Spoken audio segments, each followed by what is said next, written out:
Dr. Chawla. Welcome to the Health Site. Hi. Doctor, talking about the fresh cases of COVID, the new cases of COVID. Earlier, we've seen the cases were declining. But why in the past 2-3 days, the news is also talking about the new strain of the virus, and also we've seen the rise in the cases. Why is it happening? You see, frankly speaking, Corona was never over.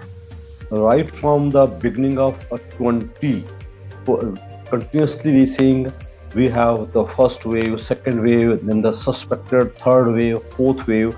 But in last couple of weeks, there was a huge resurgence of cases in China and in many other countries, including Singapore, Hong Kong, South Korea, Japan.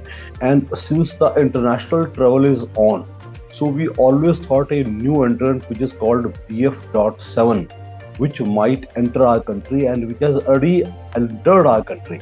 So now the fear is not only that will the corona cases occur, it will depend on which strain or which variant of this corona COVID-19 will come in our country. So at present the situation is not very bad. We have only very few cases, and after the genome sequencing, we have come to know the most of the cases which are occurring in India are BA2 or 3. But we are quite fearful that the BF.7, which has created a havoc in China and in two other neighboring countries, it might spread in India also. So we have all the reason to be a little suspect about all the thing, and we have to take all the precautions which we have been trying to advise the people earlier also. All right, okay. Moving to the new strain and talking about it, what do you think? What symptoms we're experiencing in the new strain, and we've seen also Omicron variant, the new strains have come. If we talk about BF.7, so what symptoms people are getting? There is not much difference in the symptoms, but this new variant of Omicron BF.7, it is far more infectious. It can spread at least many times more. Yani one person can spread to at least 15-20 people at one time. So that is right, its lethalness may be a little less, but its infectiousness is much more. So that is why, as far as you're asking, are the symptoms more?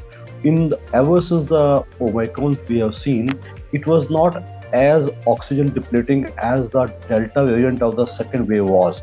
You must be remembering in Delta wave, whenever we got this Delta variant, and our oxygen used to become less. In this particular variant, the oxygen does not become less, but it spreads very fast, and the symptoms are nearly the same, the cough, cold, pneumonias, and in this we have seen some people do get some GI gastrointestinal symptoms also, but otherwise the symptoms are not much different from the earlier strains.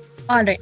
Okay, so Dr. Chawla, we've also seen nasal vaccine coming in this year, and I want to know the difference. So it's already clear that the person who's already taken the booster dose cannot go for the nasal vaccine. But do you think nasal vaccine is going to? Yes. Look. First thing, nasal vaccine is a new concept. Is a very good concept, since this nasal vaccine acts through the membranes, the mucous membranes. It is supposed to be a little more effective than the existing vaccines. As far as you were saying that the people who have got the booster vaccine, they did not take any more vaccines at all. But as the people who have not taken the booster vaccine, or who have not even started taking any vaccine, or who are struck at first or second dose, they can pretty well take the nasal vaccine. So as soon as it is, I think it must be about to come in the market any time from now. And it's supposed to be very effective, and obviously it is painless. It is just simple to take a vaccine, and since the commercial use of it is about to start, so we are yet to come across the people who have taken it, their experiences.